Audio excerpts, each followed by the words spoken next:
Olá, comunidade, tudo bem com vocês? Eu sou Carol Fialho e este é o Apegados Podcast, um lugar de informação, acolhimento, não julgamento, um lugar seguro para a sua família. Se este é o seu primeiro episódio, sejam muito bem-vindos ao Apegados, e se você já faz parte da família, é muito bom ter você aqui com a gente de novo.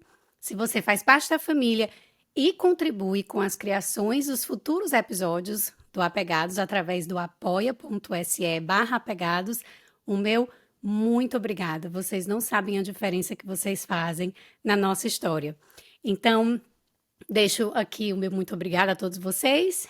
E se você clicou nesse episódio sem ler o título do episódio, eu queria só informar que o episódio de hoje pode evocar em todos nós muitas emoções desafiadoras. Então, escutem o seu corpo, escutem o que isso representa em vocês. Se vocês precisarem dar uma pausa, voltar depois, fiquem bem à vontade. Se vocês precisarem pular o episódio de hoje, vão lá no Apegados, que existem muitos outros temas disponíveis. O intuito do episódio de hoje é para dar conforto às pessoas que precisam desse momento e para quem não necessariamente está passando por isso, para que vocês consigam ter uma mudança de perspectiva. Eu confesso que há uma noite atrás, ontem no caso, antes de gravar esse episódio, eu tive um problema que eu considero um problema relativamente grave. E eu fiquei muito atordoada e etc, tendo que resolver muitas coisas de última hora. Mas eu sabia que eu ia gravar esse episódio hoje, ontem, na hora que eu fui colocar minha filha para dormir, eu disse, aquilo não era um problema, né? Então, assim, o episódio de hoje é para a gente mudar de perspectiva, né? Para ter uma mudança de perspectiva e também para dar muito conforto a quem mais precisa. Porque nós vamos estar falando da maior dor e do maior medo que todos nós, como pais, podemos ter ou temos, né, em relação aos nossos filhos, que é perder um dos nossos filhos. Então, nós vamos dar voz a isso e eu quero que vocês se sintam extremamente acolhidas, abraçadas, todas as famílias, né? E que nós estamos juntas, vamos de mãos dadas, caminhando até o final desse episódio. Então, sem mais delongas, eu quero dar uma boa-vinda aqui, boas-vindas a Slávia Bringel, que topou ter essa conversa tão enriquecedora com a gente. Sabe, desde já, eu vou dizer mais uma vez, muito, muito obrigada pela sua gentileza, pela sua coragem, né, assim, por estar dando voz a algo que é tão silencioso e é uma dor tão grande e que tantas pessoas passam sozinhas, né, assim, porque não se sabe falar sobre isso e hoje a gente vai estar conversando um pouco sobre esse tema. Então, queria que você falasse um pouquinho de você, começasse falando um pouquinho de você e também falar um pouquinho da sua trajetória com a sua filha e como foi o dia em que você a perdeu, né? Assim, o dia em que ela se foi. Olá, Carol, a todos também, meu abraço, meu carinho. Eu agradeço imensamente, né, pela oportunidade de estar aqui expressando em palavras um pouco da história, né, em que eu vivi e que estou vivendo, né, essa nova realidade após o luto da minha filha. Então, esse dia, né, esse dia em que ela foi recolhida, né, eu costumo às vezes mudar, né, assim o nome porque é a forma que eu me sinto mais acolhida, né, a forma que eu ministro sobre os meus filhos também, sobre a nossa finitude, Uhum. né? Nós como profissionais da saúde, nós lidamos com a finitude do outro muito, muito, muito constante, mas quando chega na nossa casa, nós precisamos ter estratégias, ter revelações do que a gente precisa fazer para aquilo se tornar mais leve, na medida do possível. Então, nesse dia, né, nesse dia, o ano era 2019, nós tínhamos ido para uma viagem incrível, que era um sonho de todas as crianças, né, conhecer a neve. E Isadora tinha feito 7 anos. Eu sou mãe de 3 filhos e Isadora do meio, né? E queria muito, estava naquela fase dos filmes, né? Da Disney, Frozen, e todo mundo naturalmente. Eu também não conhecia a neve, aliás, ninguém na minha família conhecia. E nós fomos até o Chile, né? Nessa viagem com alguns amigos, muitas crianças no nosso grupo. E nós fomos no penúltimo dia da viagem, né? Nós fomos ali naquele passeio. Às vezes a mente ela quer bloquear o nome das coisas porque eu sei que é uma forma de proteção, né? Sim. Que o nosso cérebro ele é capaz de fazer. Mas nós fomos ali no Cajón de Maipo e nós estivemos ali um momento de lazer em família, né? Em um lugar muito lindo, extremamente belo.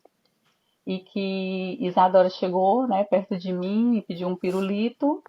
E eu falei, filha, não é hora de comer pirulito, né? Porque ainda estava assim, pertinho do almoço. Eu falei, mas eu dei, né? Eu lembro que eu descasquei aquele pirulito, eu dei para ela.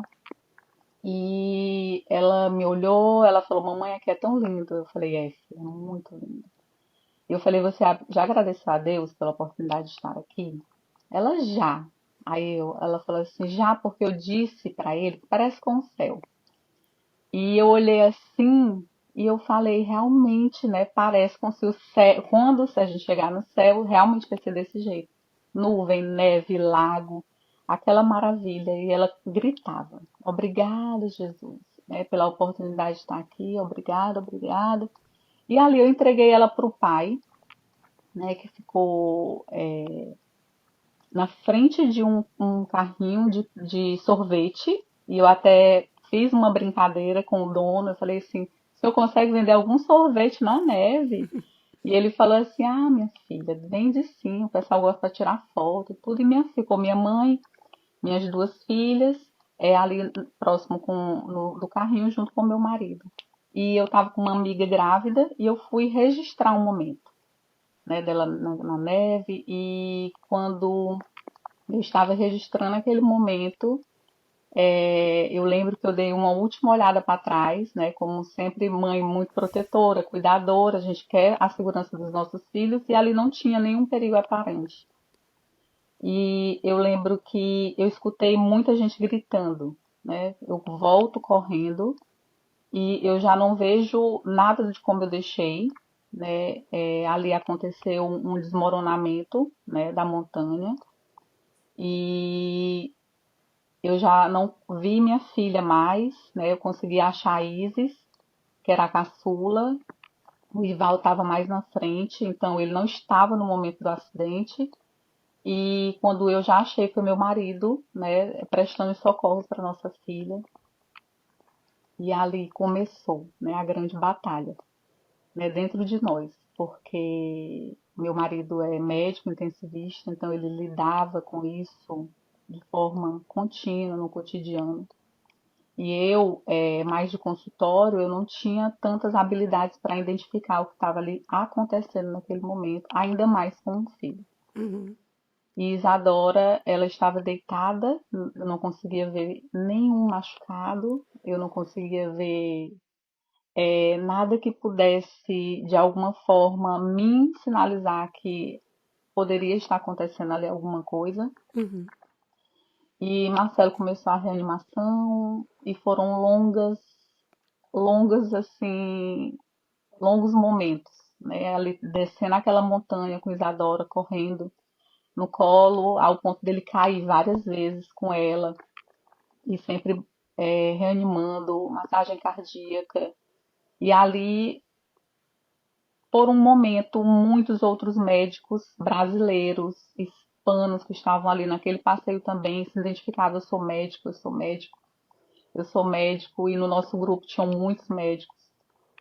E ali eu tive uma experiência muito forte com algo que eu não conhecia tanto, né? Mas uma voz ecoava dentro de mim. Agora você não pode fazer nada, você só ora. E eu orei, eu pedia vida, eu lembrava de tudo que eu escutava quando eu era pequena, né? Sobre o sopro de vida, eu falava, eu pedia, eu clamava, e meu marido reanimando, outros médicos ajudando também. E ali a gente começou a ter muitas experiências, né? Então eu lembro ela perfeita, sem nenhum machucado. E eu lembro que eu perguntava pro meu marido o que está acontecendo, né? O que é que está acontecendo? Por que que ela não fala? Por que que ela não acorda? E ele olhava para mim, assim, eu não conseguia reconhecer, era grande demais, era profundo demais para ser falado. Mas ali chegou, depois de um tempo chegou uma ambulância, quando a gente conseguiu chegar ao topo, né, a basezinha da montanha, chegou a ambulância, conseguiram um helicóptero e ali uma outra médica, né, intensivista pediátrica entrou nessa ambulância. Nesse momento eu lembro que eu tive assim uma certeza de que eu ia viver um milagre ali. Eu não sabia a gravidade, eu não sabia em hipótese nenhuma que minha filha estava sendo ou já tinha sido recolhida, né? E eu falo isso e são muitas emoções aqui dentro do meu corpo, Sim, é como se bombinhas, né, explodissem. Eu não sei explicar, porque palavras não são suficientes para a gente poder definir. E eu lembro que eu vi uma cachoeira saindo de uma pedra. Eu nem sei se ela é real, para falar a verdade, Carol. Assim, eu não consigo te dizer se foi algo fruto da minha imaginação, uma proteção, não sei, mas eu vi uma água jorrando da rocha e eu falava, Senhor, devolve minha filha, não leva, né? Não leva. A Isadora é tua, ela vai falar do teu nome. Dá esse livramento, né? Porque tudo vai ser diferente. Ela vai cantar para ti, ela vai te adorar. Eu te prometo, Senhor. Ali eu fiz uma aliança com Deus, né? Olhando para aquela rocha, enquanto ela já estava dentro da ambulância, eu lembro que eu olhava muito rapidamente. Eu rejeitava muito aquilo, porque eu sabia da minha incompetência, da minha limitação. Naquele momento ali, Deus estava falando tantas pessoas inteligentes, com sim. currículos belíssimos. O teu marido, minha filha, já salvou tantas pessoas, foi instrumento ali para salvar e tudo, mas nenhum carregava nas suas mãos aquilo que minha filha precisava, que era a vida, né? O sopro de vida. E ali eu tive uma experiência poderosa, assim. Hoje eu entendo o que foi, no dia eu não entendia. Eu sentia como se meu corpo flutuasse e como se eu não tivesse assim no chão. E eu lembro que aquela voz que falou para eu orar lá no comecinho falava assim: canta para mim. E eu cantar, eu não sou de cantar. Eu não, eu lembrava de uma parte de uma música Uhum. que eu tinha escutado há um tempo atrás e era Deus me deu, Deus tomou, bendito seja o nome do Senhor. E isso era muito difícil para eu cantar. Então, mesmo assim, eu falava, Senhor, eu quero a Isadora bem, a minha filha não tá doente, não aconteceu, o que foi que aconteceu? Eu nem sabia o que tinha acontecido, mas eu preciso que ela bem, eu preciso dela boa, eu preciso dela falando e Uhum. tudo. E eu lembro que outra direção que eu recebia era que fale que seja feita a minha vontade, que seja feita a minha vontade. Então, quantos de nós, né? Por quantas vezes no dia fala assim, que seja feita a vontade de Deus, né? Que seja feita a vontade de Deus. Mas ali eu estava experimentando que às vezes a vontade de Deus ia me fazer chorar muito, né? Sim. Uma nova realidade.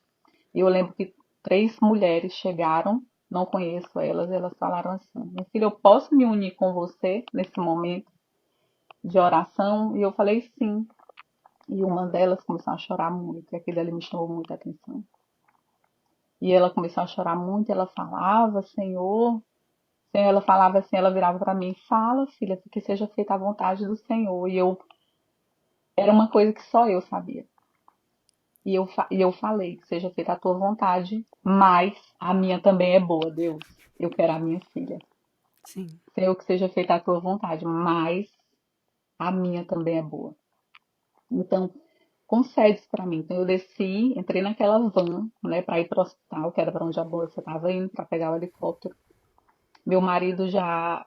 não sabe, ninguém sabia cadê ele, estava na beirinha, assim, com a mão na cabeça. Então, aquilo ali foi muito forte, porque ele, como médico, ele sabia o que tinha acontecido, mas ele, como pai, ele não conseguia acessar, receber.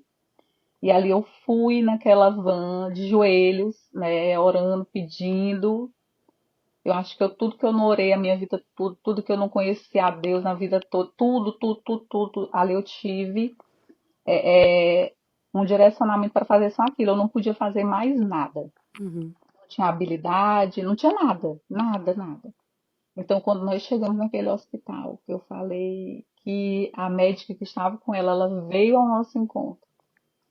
E ela só falou, minha filha, gente, eu não consigo dimensionar, eu não consigo expressar, não tem palavra.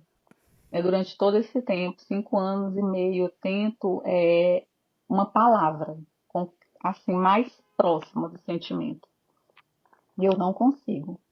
Né? Como mãe, eu não consigo. Ainda é uma dor que embarga, ainda é uma dor que a voz trava, que a garganta seca, que a respiração é interrompida, ainda é.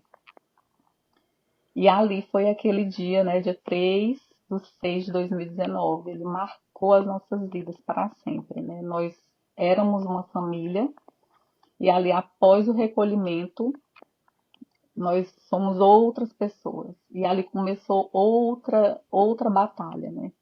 Outra batalha, a gente estava em um país que não era o nosso, para a liberação de tudo, da Isadora eu tive que voltar com os meus 2 filhos para casa, com a minha mãe, meu marido teve que ficar. E ele passou assim, além da perda da nossa filha, duras penas, né, com a legislação, burocracia. E nós perdemos Isadora, né, numa segunda-feira, e ela só chegou no Brasil no sábado. Então foi uma semana muito doída, né, sofrida, eu não conseguia entender. Eu questionava, eu falava assim, como assim o Senhor não fez o milagre de ressuscitar minha filha e ainda ter que passar por tudo isso, né? Mas todo mundo ajudando. Leis foram mudadas no Chile por causa disso. E um memorial foi instalado ali naquelas montanhas tão lindas, mas ficou, né? Ficou uma parte do nosso coração ali naquele momento. E foi um dia tão feliz, né? Começou como um dia comum, normal, e acabou com o recolhimento da minha filha, né? E hoje a gente experimenta essa ausência diariamente. Eu costumo falar que ali não é a morte, né? Morte é uma palavra que a gente sabe que a gente tem que lidar, mas a gente tem outras formas de lidar com isso. Porque todos nós estamos à mercê, né? Nós não Sim, sabemos o dia. Minha filha tinha 7 anos. sim, 7 anos. E eu tenho total certeza que acidentes muito maiores, mais graves já aconteceram. E ali não foram capazes de tirar a vida daquelas pessoas. E minha filha caiu uma pedra, triscou nela, né? Não fez um machucado, mas ali, né, de forma médica, um traumatismo craniano, a gente não sabe ao certo o que foi. Tirou a vida da Isadora, né? Então, eu digo, é uma forma de consolo para mim, né? Uma forma de consolo, de bálsamo, do que eu acredito a partir daquele dia, né? De forma ainda mais intensa, de forma prática, sabe? Porque eu sim, digo muito que a fé é só uma palavra até a gente precisar dela, até a gente precisar viver ela. Porque enquanto eu tinha meus 3 filhos saudáveis, perfeitos em casa, marido ali, requisitando, amor, amor, toda hora, problemas diários, problemas sérios acontecendo, normais, são comuns da terra, do nosso dia a dia. sim, Eu tinha fé, mas eu não conseguia nem exercer ela com tanta prática, porque estava tudo muito perfeito, tudo muito encaixadinho. E a fé traz a existência daquilo que não existe, né? Trazer aquilo que não existe ainda e tu tomar posse daquilo. Então, eu costumo dizer que ali, aquele dia 3/6, né, 2019, foi o dia do encontro de Deus com a sua filha Isadora, porque antes dela ser minha, ela foi sonhada por Deus, assim como cada um de nós. Então, isso é um refrigério, sabe? Assim, consola o meu coração. Porque eu lembro, Carol, que doía demais eu pensar que minha filha podia. Cadê minha mãe? Sim. Né? É, é, Ai, cadê papai que não me protegeu, né? Que não estava ali, meu Deus, cadê meus irmãos, né? Cadê minha vida, né? E o que que a Isadora estaria pensando? E ali eu fui muito consolada, né? Eu fui muito consolada. Ontem mesmo eu estava assistindo um filme e chegou a cena dos pais, né? Do pai dizer para a mãe que a filha não tinha resistido, tinha sido recolhida. E ela perguntou, ela chorou, ela sofreu, ela, nós temos essa necessidade de saber, né, como os nossos filhos estão, mesmo quando eles nem estão mais conosco, né? Mãe e pai, eles têm essa ligação eterna de falar assim, será se eles estão bem?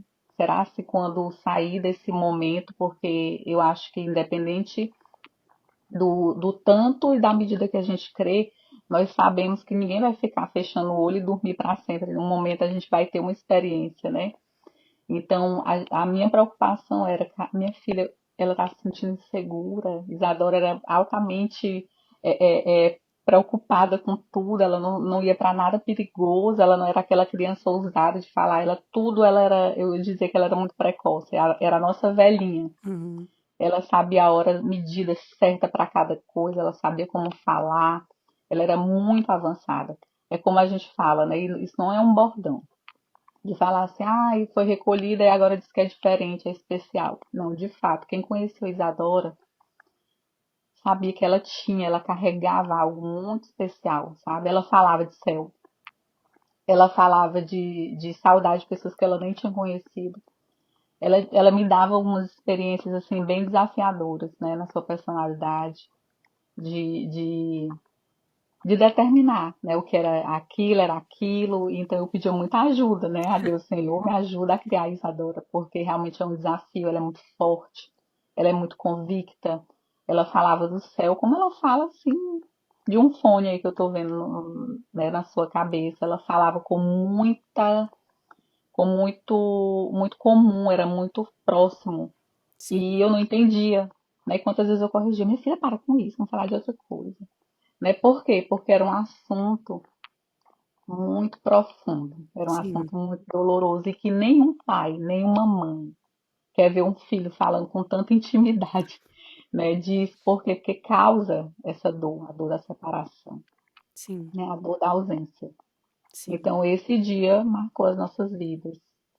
E aqui em casa, vou falar uma curiosidade, né? Assim, que depois que eu fui entender, né, a magnitude das palavras, o tão profundo que é uma palavra. Minha filha, a Isis, hoje ela está com 9 anos, na época ela tinha 4, e eu sempre falei que Isadora foi recolhida, que a Isadora já não tinha mais vida aqui, que Isadora estava no céu e tal, que um dia a gente ia encontrar.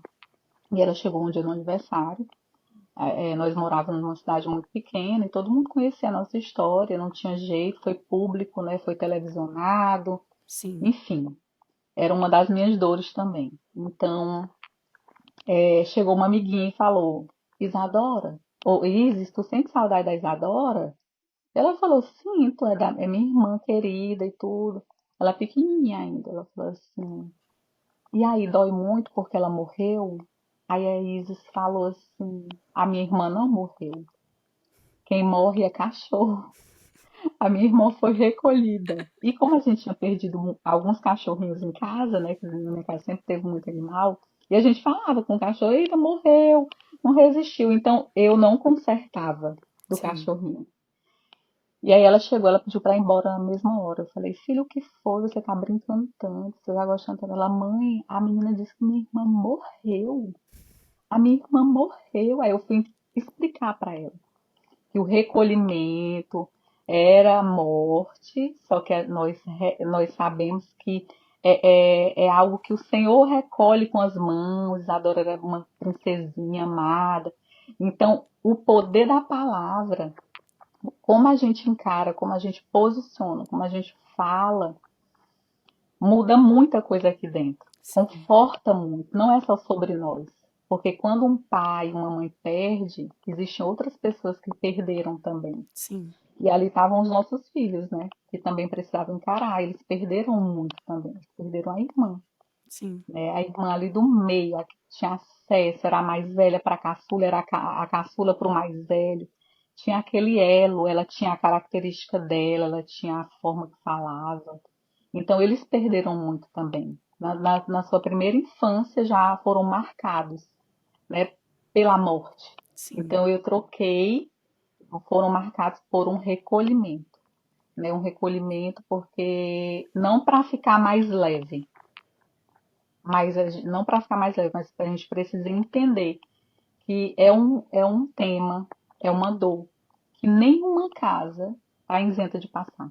Não, é verdade. Aqui no Apegados a gente fala muito, assim, primeiramente, mais uma vez, a gente já conversou sobre isso antes, né? Mas assim, não tem como ouvir a sua história e não se emocionar de novo, não ser, assim, eu fiquei com a voz embargada também, junto com você, né? Assim, eu sinto muito por essa experiência. E aqui no Apegados a gente fala muito da importância de reformular as coisas, né? Assim, quando a gente, por exemplo, olha uma criança, tem uma frase que diz: 9 a cada 10 vezes que você vê uma criança te dando problema, né? Assim, sendo muito desafiadora, 9 em cada 10 vezes a história por detrás disso vai te fazer sofrer, né? Vai te fazer chorar e não ficar com raiva. Porque quando a gente reformula, quando a gente dá outro nome, isso muda a maneira como a gente encara a situação, muda a maneira como a gente se coloca, né, para os nossos filhos, para nossa família. Então, o que você disse de dar um outro nome, né, de não ser a morte, porque esse nome ele carrega realmente muita coisa, talvez até negativa. E quando você fala de um recolhimento, isso realmente nos traz uma nova perspectiva, né? Assim, é um recolhimento. Ela foi para onde, assim, ela deveria estar, né? Assim, com o pai, etc. Mas quando você fala seja feita a tua vontade, mas escuta a minha, né? Assim, a gente fala tanto isso, né? Assim, tem até, eu não sei se no Maranhão existe isso, mas no Ceará tem muita gente que fala, se Deus quiser, ele há de querer, né? Como quem diz assim, mas olha, ele há de querer a minha vontade. E que nem sempre é assim, né? Que as coisas, a vida, ela nem sempre vai nos conceder tanta graça assim e que é apenas uma realidade, né? Assim, não é porque isso ou aquilo é a realidade, e que isso pode acontecer com qualquer família, como você disse, né? Inclusive durante as férias, durante um dia lindo, numa montanha linda, assim, qualquer coisa pode acontecer a qualquer momento.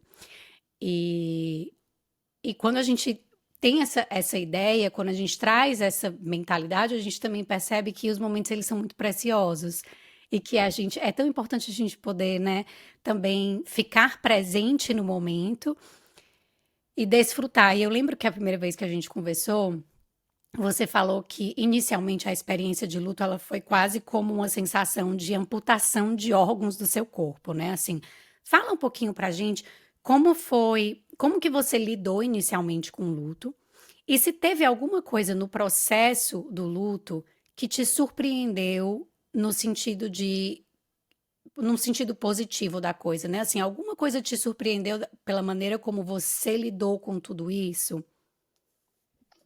É, o luto, eu costumo falar que ele é esmagador. Eu já conversei com outras mães que elas vivem esmagadas, né? São verdadeiras sobreviventes. Por quê? Porque elas não conseguiram achar, né, o consolo. E é algo muito individual, né? É algo muito da busca, do quanto você aceita aquele consolo, porque o luto é você é te entregarem uma coisa, uma realidade, né, em que você não pode mudar, que você não consegue consertar, é uma realidade, é uma nova realidade, é uma nova vida, né? Tudo diferente. Então tem muitas mulheres, pais, inclusive casamentos que nem suportam, né, Uhum. o luto. Isso é um dado, né? Isso é uma estimativa que ninguém muda. Por quê? Porque o luto ele é esmagador mesmo, né? Ele te convida a uma cama, a um quarto escuro e depressão. É Uhum. isso que é o convite do luto. Por quê? Porque ele mexe com o nosso senso de realidade em todos os sentidos. Eu lembro que, eu te falei, né, que eu perdi meu pai, tenho 13 anos, e eu lembro que foi muito diferente a sensação que eu tive, era do meu pai. Eu lembro que vários momentos eu me cobria, que era como se eu estivesse sem roupa.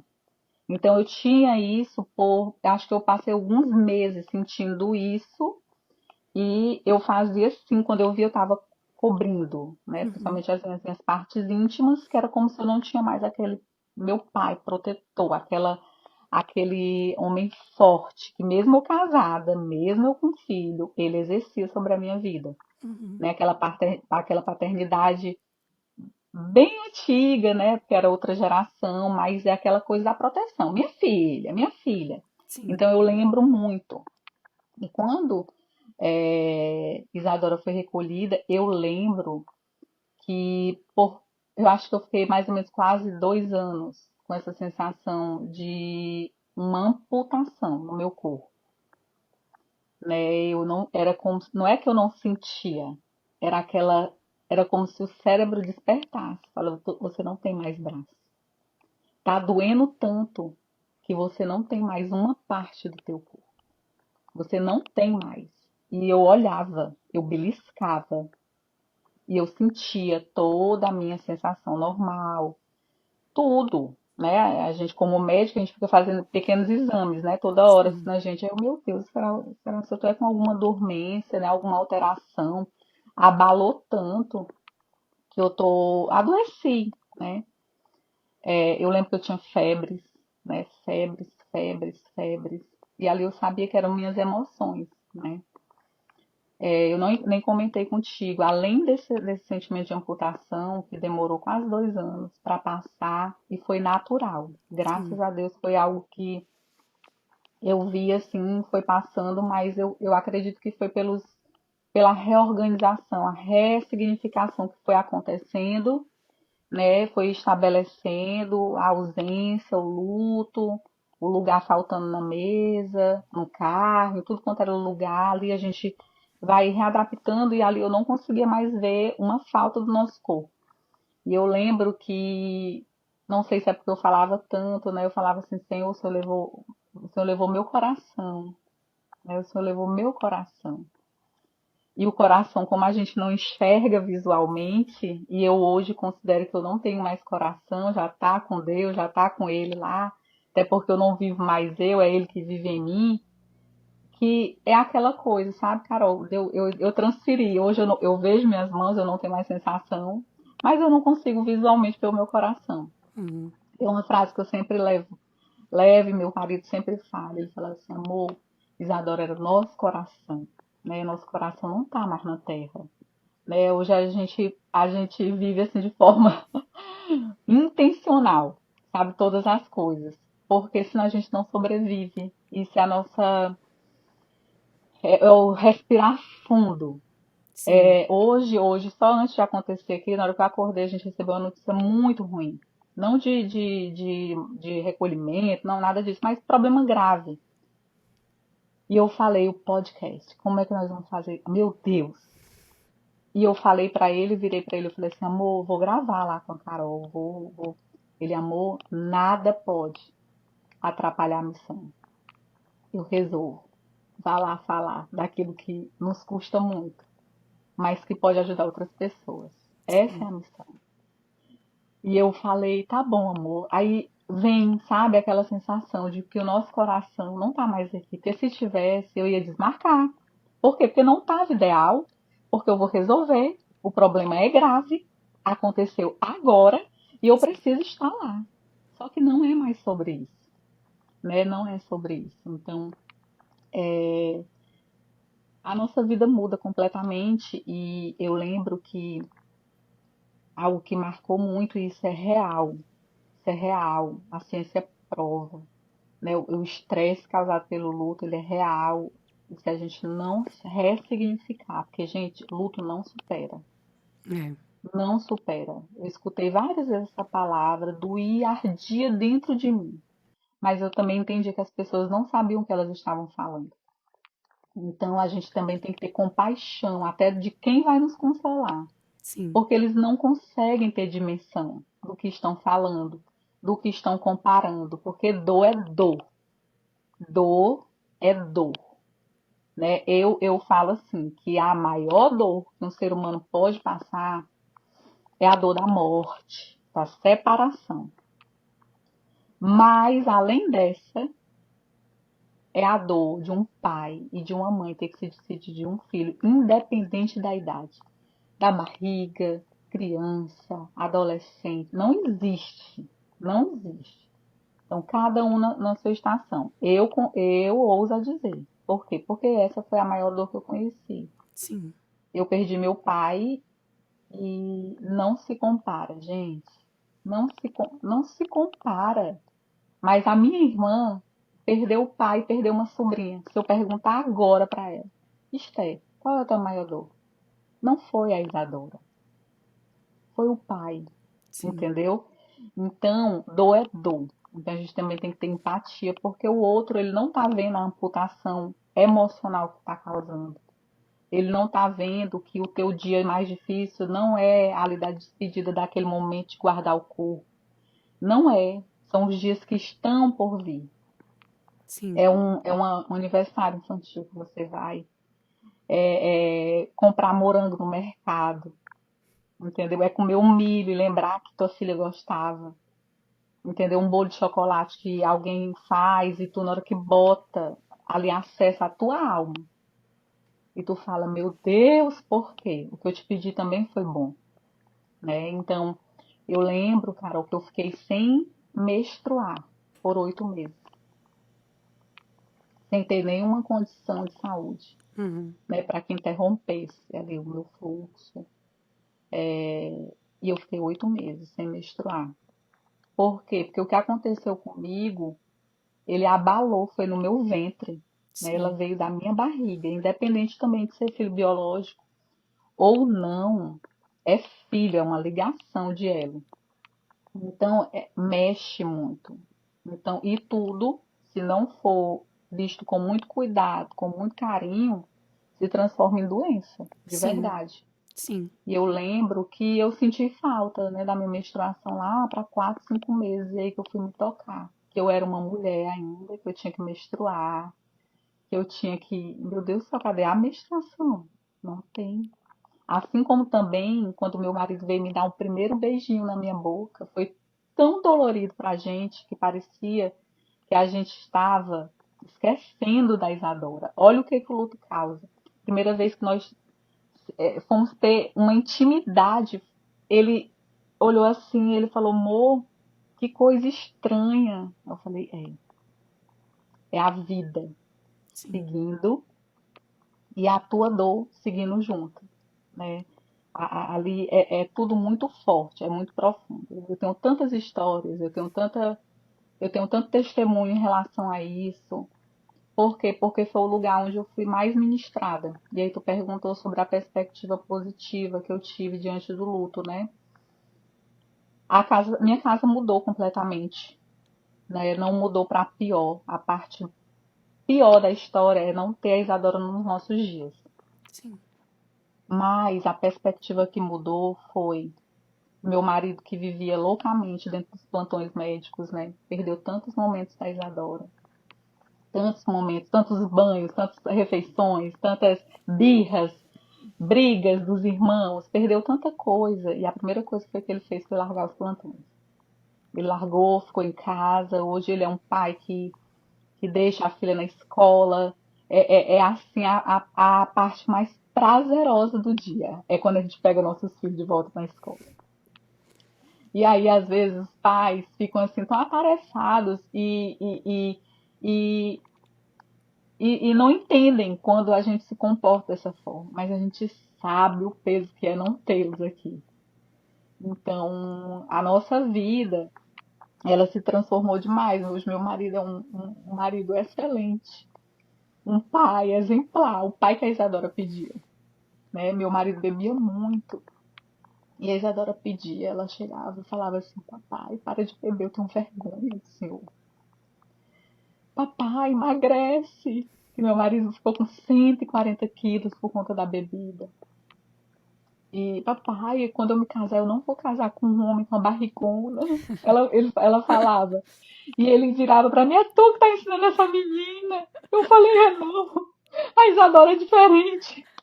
Eu não sei explicar. E hoje, a Isadora tem esse pai. Uhum. Né? Esse pai que não precisa cuidar dela mais, mas que pode cuidar da Isis, do Ivaldo, né? Dos filhos de outras pessoas também, que foi uma das coisas que ajudou muito o nosso luto, foi abrir um instituto, né? Onde a gente cuidava daquelas crianças ali semanalmente. Para mim era pequenas Isadorinhas ali. E eu abraçava, eu cheirava, eu fechava meu olho, oh Deus, eu só fingi que é minha filha. E ali eu pude amar, e hoje nós estamos com 300 crianças no Uau. interior do Maranhão, sendo assessoradas de tudo, cuidadas. Eu coloquei os professores da Isadora, todos lá. O projeto se chama Instituto Isadora do Senhor, porque hoje ela não é mais só Isadora da Slávia, Isadora do Marcelo, mas ela pertence ao pai dela, que foi quem criou.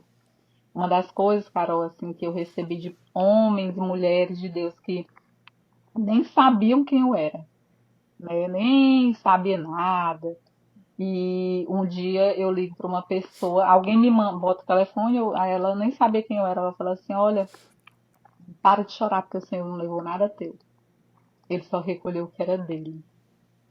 E aquilo ali foi como assim, remédio para a Sim. ferida que estava aberta, sabe?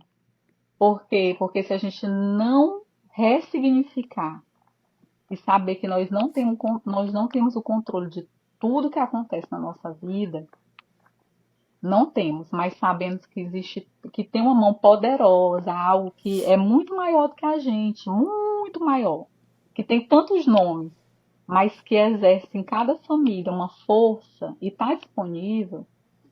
Na minha casa foi assim, né? Eu não conseguiria chegar aqui e dizer: olha, faça tantos passos dessa forma.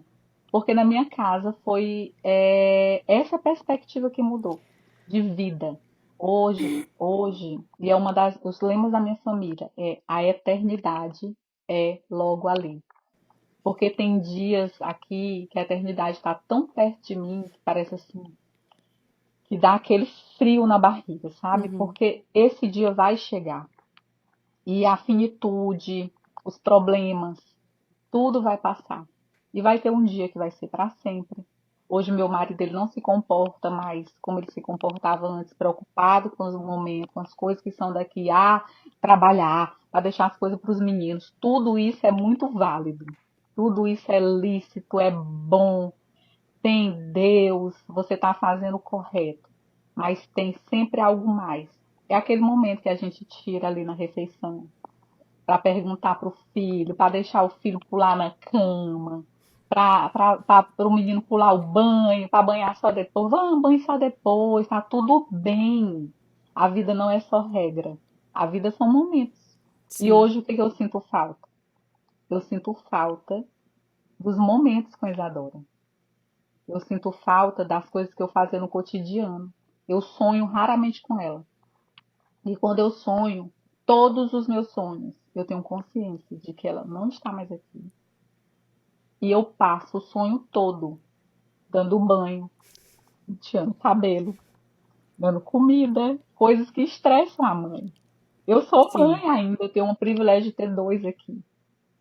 Eu tô com um adolescente, eu tô com uma criança. Eu sei o quanto é desafiador a maternidade, a paternidade, de estar ensinando. A mesma coisa. Já escovou? Mas, gente, esse é padecer no paraíso. Hoje eu entendo o que é. Então, todos os meus sonhos, eu falo assim, hoje Deus me deu um presente. Deixa eu cuidar da Isadora. Mesmo que em sonho. Eu pintio, eu boto os laços. Eu troco os laços. Eu acho que eu fico horas ali sonhando, eu botando um laço, fazendo trança, tiro a trança. Boto a meia, boto a calcinha, dou banho, aí pego na mão dela, vamos, senta aqui pra comer. E ela na idadezinha de 7 anos e tudo, ela sorri, ela fala que tá com saudade e tudo. Oi, fala com a vozinha rouca, tudo, o cheiro é real. Chega, eu acordo, sabe, assim, com aquela respiração. Então, o sentido da vida é isso. Então, a perspectiva que mudou na minha casa é que hoje eu sei, eu reconheço ainda mais que eu tenho muito mais do que eu mereço, eu tenho muito mais do que eu preciso, né? E que os filhos, eles são realmente assim um privilégio, assim como tudo que nós temos na nossa vida, os nossos parentes, né? Nossa mãe, nosso pai, irmãos, é as pessoas que estão ali ombreados conosco, que escutam, Sim. às vezes até a gente falando besteira, né? Às vezes a dor é tão grande. E quantas vezes eu fui ríspida, Uhum. por quê? Porque minha dor era muito grande. E aí, quando a tua dor é muito grande, ela pode esmagar a outra pessoa. E a gente tem que recuar. Sim. Tem muitas coisas que você falou, que eu acho importante pontuar, assim, né? Primeiro, da importância da gente falar sobre saúde mental e reconhecer que é real, né? Assim, a conexão cérebro-corpo, ela é real. Tanto que quando nós estamos passando por uma dor tão profunda como a que você disse, o corpo ele vai manifestar a doença de forma real, né? Assim, você vai ter febre, você vai ter essas sensações, assim, tudo isso porque é emocional, não minimiza o fato de que é um corpo que está em grande sofrimento, né? Assim, então é importante a gente ter esse olhar mais holístico, né? E entender que o corpo ele precisa manifestar o que muitas vezes talvez nós não temos condições de expressar de forma verbal, né? Assim, porque é tão grandioso que não se tem nome para isso, né? Assim, a primeira vez que a gente conversou eu lembro até de você falar isso, Carol, existe nome para criança que perde pai, né? Existe nome para esposa que perde marido, mas não existe nome para um pai ou uma mãe que perde um filho. Não tem, porque realmente não é tão anormal, é tão grandioso que nem nome a gente consegue dar, né, para essa dor, para esse luto. Então, é muito importante a gente reconhecer que é um movimento mesmo é holístico, o corpo todo sente, cada célula do nosso corpo vai sentir, né? Assim, pode se manifestar no útero, pode se manifestar com uma febre, pode se manifestar com queda de cabelo, a pele, né? Tudo, o corpo inteiro, ele vai mostrar que ele está passando por uma ressignificação, que ele está em muita dor. E eu lembro da primeira vez que a gente também conversou, que eu disse não tem nem como a gente falar de cura, né? Assim, de processo de cura, é ressignificação, né? Assim, não tem como a gente falar como que um pai se cura disso, não existe. É realmente o processo de ressignificação. E um dado que você me trouxe, eu achei super interessante porque corrobora com muitas pesquisas a respeito do luto, feitas por universidades de ponta, por exemplo, a Columbia University, eles têm um centro sobre o luto, e aí quando se trata do luto da perda de alguém que nós amamos muito, e aí em grande maioria, essa pesquisa foi feita com pais que perderam filhos, eles perceberam que esse movimento agudo de grande dissociação pode acontecer entre 3 meses a 2 anos. E eu achei interessante porque quando você falou dessa sensação de amputação, você teve essa sensação por 2 anos e que foi naturalmente, gradualmente diminuindo. E as pesquisas mostram isso mesmo, né? Que esse momento muito agudo de grande dissociação, ele pode acontecer entre 3 a 2 anos. Então, não é um processo rápido, não é um processo linear, né? Assim, eu tive experiência de luto gestacional no ano passado e eu comecei a ver vídeos e estudar um pouco sobre isso. E eu lembro de uma frase de uma mulher que diz: Ah, alguém me pergunta quanto tempo dura um luto por um filho, e aí ela responde quanto tempo dura o amor de um pai por um filho. É assim, não tem tempo.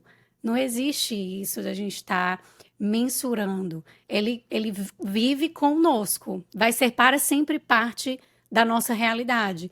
Como que então podemos ressignificar a nossa realidade para com que ele faça parte, né? Assim, eu lembro que quando eu perdi o meu avô ele era engenheiro civil e era uma pessoa que amei muito, né? Assim, amo muito. E aí eu lembro que na cartinha que eu fiz para ele, eu disse, vô, eu tenho certeza que se a gente estivesse conversando sobre, né, assim, o espaço que você ocupa na minha vida, se a gente pudesse colocar, por exemplo, um prédio no espaço que você ocupa a minha vida. E aí, com a sua partida, é como se o prédio fosse demolido. O que é que acontece com aquele espaço? O espaço físico? Nada. O espaço físico ele vai sempre estar ali.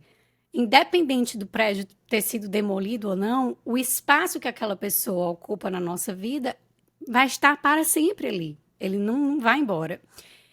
Então é muito isso, né? Assim, o que é que a gente faz com as ruínas? Como que a gente reconstrói?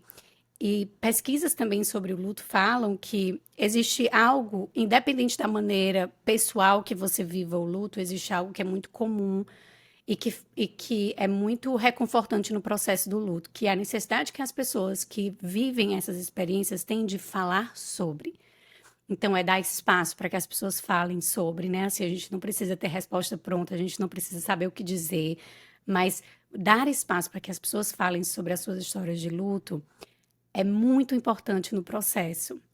E o que vocês fizeram, assim, é criar um instituto, transformar tudo isso em um lugar de acolhimento, de cuidado. Vocês estão, assim, no segundo estágio, né? Já, assim, não é só sobre falar sobre a Isadora, é tornar a Isadora nesse espaço físico de acolhimento e de ajuda para quem precisa, né? Assim, então isso é muito lindo de ver e uma parte muito importante, de acordo com a ciência, uma parte muito importante do processo mesmo, né? Do processo do luto, de ressignificação. E aí, Slávia, a gente está chegando aqui mais ou menos no finalzinho da nossa entrevista, e a gente tinha, para quem não sabe, né? A gente tinha aqui uma lista de 7 perguntas, mas você falou tanta coisa já foi tão incluída, né, assim, no que eu ia te perguntar, mas o que é que você diria para as pessoas que estão passando por esse momento agora? E o que é que você diria para as pessoas que nunca experienciaram isso? Né, assim, são duas respostas completamente diferentes, mas o que é que você diria? Eu acho que para ambas essas pessoas eu falaria primeiro, sobretudo, a gratidão, né? A gratidão. Ah, eu estou passando por isso, né? Respira, se respeita. Às vezes a dor, ela é expressa por gritos, né? Às vezes a gente tem essa sensação de grito. Fique perto de pessoas que te amam, né? Tenha compaixão delas também, porque o deserto, o deserto ali, aquela montanha, o luto, né, que é configurado com tantas coisas, vales, né, deserto, areia seca, ele é diferente para cada pessoa. Então a gente precisa ter essa compaixão conosco e também com os outros que estão próximos, né, para a gente não esmagar, né, para a gente não ferir outras pessoas, que inclui naquela que nunca viveu, que também precisa viver a perspectiva melhorada de vida. Você não precisa passar por um lugar, como eu sempre falo. Ai, será que eu vou ter que perder um filho para poder ter essa perspectiva? Jamais. Né? Os testemunhos, a fala, o podcast está aí para isso, para que a experiência de outras pessoas dê um start, né, de alerta, de mudança de rota, de vida, de valorização, prioridade, de gratidão, né? Agradecer. Eu acho que em ambos os lados, ambas as pessoas, as que estão passando, esse sentimento de sufoco, de respiração bloqueada vai passar, né? A dor da ausência eu não consigo responder hoje se ela passa, né? Porque já tem 5 anos e meio e eu sofro com a dor da ausência, né? E aí eu preciso ressignificar durante um dia. Então eu sou muito musical, sou muito de ouvir. Ou então eu ligo para outra pessoa para servir aquela outra pessoa. Então quando eu estou servindo, eu sou curada. Nesse lugar é como se eu recebesse o cuidado, o remédio. Então eu curo servindo. Então o luto ele não nos impede de continuar fazendo bem, de continuar falando coisas boas, profetizando coisas boas, declarando coisas boas, independente da palavra que você costuma usar, mas que você olhe para quem está do seu lado e veja os milagres que você está vivendo hoje. Né? Milagres que a gente não conseguiu viver, como eu não consegui da Isadora, não anulam os milagres que eu vivi com a Isadora, do dia que eu recebi ela, dia 16 de abril de 2012. Nada se compara, nem o recolhimento. Do dia que eu carreguei no colo, do dia que eu segurei, que eu ensinei a andar, tudo, desfraudei, tudo, levei para a escola, peguei a primeira nota e falei, filha, tá tudo bem, vai dar certo, entendeu? Pelo privilégio de ensinar o ar, nada se compara. Como também nada se compara ao privilégio de eu ter meu adolescente, que deixa a toalha em cima da cama, entendeu? Mas que é um privilégio, é o meu milagre. De ter o meu marido hoje um homem restaurado, que hoje não tem perspectiva mais de natural, o tempo todo só natural, mas ele perspectiva algo maior. Vamos semear na vida dos nossos filhos. Amor, a Isadora foi uma semente valiosa. A vida dela não pode ser esquecida. Vamos fazer com que Isadora seja uma marca. E a nossa dor pode sim virar bênção na vida de outras pessoas. Sim. Na minha casa, no mínimo, 300 famílias são abençoadas. Então, trouxe a mesadora de volta? Não, mas abençoou mais de 300 famílias. O recolhimento de uma gerou vida para muitas outras pessoas. Então, a gente pode fazer isso. Nós temos essa capacidade. Nós temos. Meio em dor. Quantas vezes eu fui para lá com febre, chorando, mas estava lá recebendo cura. E Sim. aqueles que nunca passaram, e não esperem, né, que não deixem para depois, mas que sejam gratos por tudo aquilo que tenham também. Eu acho que os dois grupos, eles meio que se juntam, eles se unem, porque é o sentido da vida. É a gente ter gratidão, né, gratidão por tudo que nós temos, sabendo que tudo que nós temos hoje está conosco emprestado. Né? A nossa vida aqui é passageira, nós somos imigrantes desde o dia que nascemos, né? Nós não somos daqui, isso é o que eu creio e é o que mais conforta o meu coração. Então, cada um, conforme com o que crê, da forma que reconhece a vida, tem que experimentar e exercitar o músculo da fé, o músculo da gratidão, porque senão a gente vai viver insatisfeito. Alcança, aí estou insatisfeito, eu quero alcançar um pouco mais. Sim. Alcança, eu estou insatisfeita um pouco mais. Então, quem nunca passou por essa experiência de luto, ele possa despertar hoje, né, para as bênçãos que tem ao redor, Sim. né, para o cuidar, né, o privilégio da gente poder servir as pessoas, começando pela nossa casa, começando por dentro de casa. Sim. De fato, é um privilégio, né? Assim, a gente se cura, bem como você disse, a gente se cura quando nós servimos. E é exatamente isso, né? Assim, esse é um protocolo contra a depressão. E quando a pessoa está em depressão também, né? Quer se sentir melhor, quer melhorar, um dos fatores é sirva. Sirva qualquer comunidade que chega perto do seu coração, do que faz sentido para você. Sirva, seja um agente de cura, um agente de cuidado no mundo e que isso realmente vai te trazer mais bem-estar, uma sensação mais real de vida, né? Assim, e de ressignificação. Slávia, eu não tenho palavras para agradecer a sua presença aqui no Apegados. O Apegados está com portas abertas para você, para o seu instituto, o que vocês precisarem, conte comigo. Se você quiser voltar para falar sobre outros assuntos, para falar sobre a Isadora, a gente celebra a Isadora, quantas vezes for necessário, né? Assim, celebrem suas famílias, seus filhos, essas preciosidades. É Os que impossível. estão, os que estão aqui à nossa vista, né? Ao toque dos nossos olhos, eu estou na escola nesse momento.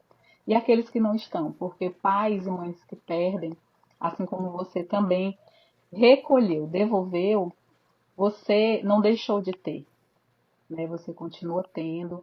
Isadora, quando as pessoas me perguntam, quantos filhos você tem? Três. Tem três. Aí as pessoas, isso ali gera até um desconforto, porque às vezes eu tenho que, mas não Sim, é, porque a Isadora, ela faz parte da nossa vida. sim, Assim como esse bebezinho que estava aí no teu ventre, né? É um filho, não deixou de ser, né? Independente do tempo, é filho. E filho é para sempre, né? Independente de estar na terra ou no céu, independente, filho é para sempre. é verdade.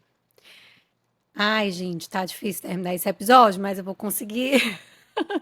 Então, se vocês chegaram até aqui com a gente, muito obrigada por estarem aqui mais uma vez.